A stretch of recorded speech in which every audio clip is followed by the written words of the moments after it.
Түбән Табын авыл җирлеге җыелышы Тугаш мәдәният йортында үтте. Район үзешчәннәре концертыннан соң сүзне җирлек башлыгы Рөстәм Кыяметдинов алды. Җирлеккә керүче 6 авылдагы 304 йортта кешеләр даими яши, җәйләрен тагын 99 йортка ям керә. Халык мал-туар асрый, таләпләрне үтәгәннәр шуның өчен дәүләт субсидиясе ала. Илнур Шихапов һәм Раилә Мөхәммәтдинованың крестьян-фермер хуҗалыклары эшли. Пай җирләренең күп өлеше Туган як агрофирмасында, әмма агрофирма пай өчен түләүне биреп бетермәгән. Узган ел халыктан 455 мең сумнан артык узара салым җыелган. Югары Табын мәчете 50 мең, Түбән Табынныкы 20 мең сум керткән.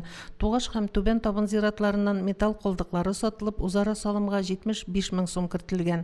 Хөкүмәт ярдәме белән узара салым 3 миллион сумга җиткән.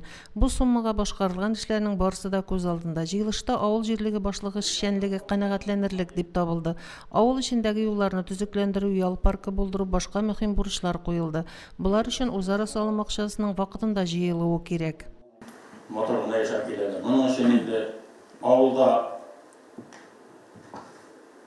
фельдшер-акушерский пунктлар барысы да эшләп тора, магазиннар эшләп тора.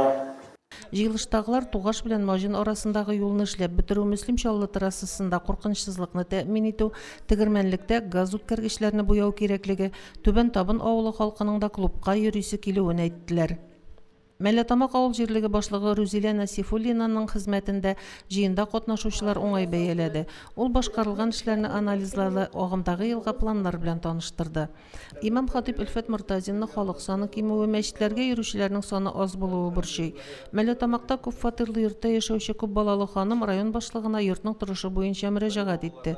Авыл җирлеге яшьләрен һәм урта яшьтәгеләрне спорт мәсьәләсе борчый. Район башлыгы Альберт Хуҗин җирлекләрдә башкарылган эшләрне бәяләде, районның социаль-иҗтимагый тормышы, җирлекләрдә планлаштырылган эшләр белән таныштырды, сорауларга җавап бирде.